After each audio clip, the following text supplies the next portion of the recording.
I'm not finished with this.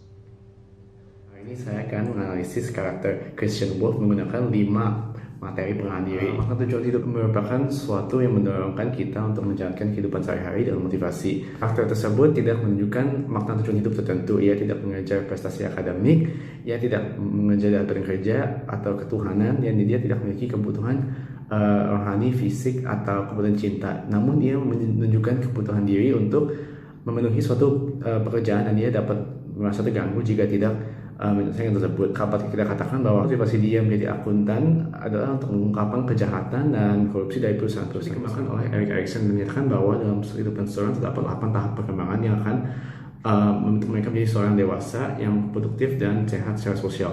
Pada karakter ini saya menemukan masalah pada 4 tahap tersebut, yaitu tahap infant, di mana dikembangkan rasa percaya dan tidak percaya pada orang tua. Karakter ini memiliki ibu yang meninggalkannya sangat muda dan bapak yang memaksa dia untuk berlatih pencaksilat dengan keras. Maka ia tentu akan mengembangkan rasa tidak percaya pada dua orang tua tersebut. Pada tahap preschooler dia akan mengembangkan ambisi dan makna tujuan hidup.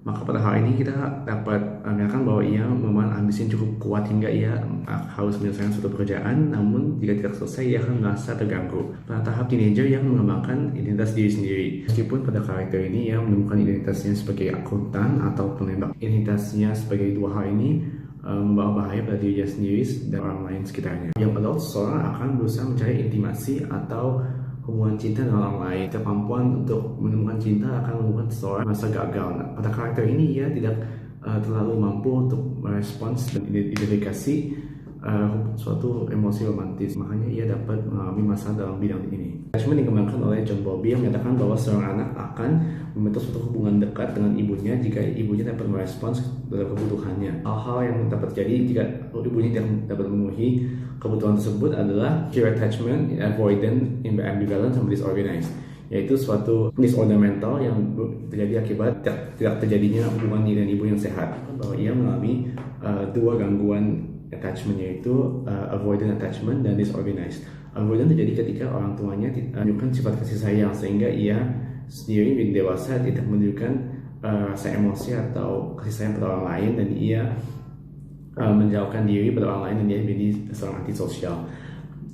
Penyakit disorganized terjadi ketika orang tuanya menunjukkan sifat abusif atau brutal sehingga anaknya menjadi takut, chaotic, inconsistent, atau insensitive. Terdapat juga 10 neurotic need yang dikembangkan oleh Karen Horney. Pada karakter ini saya terdapat 2 kebutuhan neurotic need, yaitu kebutuhan untuk memastikan hidupnya menjauhi orang-orang, serta kebutuhan untuk kesempurnaan. Sigmund Freud mengembangkan defense mechanism sebagai suatu perlawanan untuk menghadapi anxiety. Karakter Christian Wolff yang menemukan bahwa dia mengembangkan 2 dari defense mechanism tersebut. Displacement merupakan satu defense mechanism di mana seseorang akan menendang kursi atau lempar barang untuk mengeluarkan emosinya. Kasus ini pasien ini mengeluarkan emosinya dengan menyakiti diri sendiri. Sublimasi juga digunakan, yaitu suatu alat digunakan untuk mengeluarkan impuls seorang yang sehat secara sosial, contohnya petunjuk.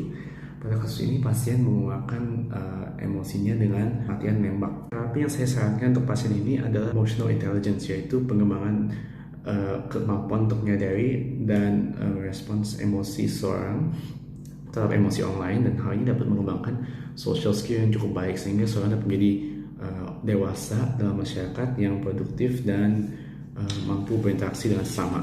Secara medis tidak terdapat riwayat pengobatan dalam penyakit autisme, sehingga saya sarankan untuk pasien ini dirawat psikolog, dan dia dapat dirawat yang menggunakan terapi macam yang melatih dia untuk mengembangkan kemampuan sosial seperti speech therapy, behavior therapy, occupational therapy, dan lain-lain. Lagi bahwa video ini merupakan hasil analisa saya secara pribadi dan bukan merupakan hasil analisa pasien secara terbukti. Nah, namun saya berterima kasih untuk menonton dan mohon maaf jika terdapat kesalahan.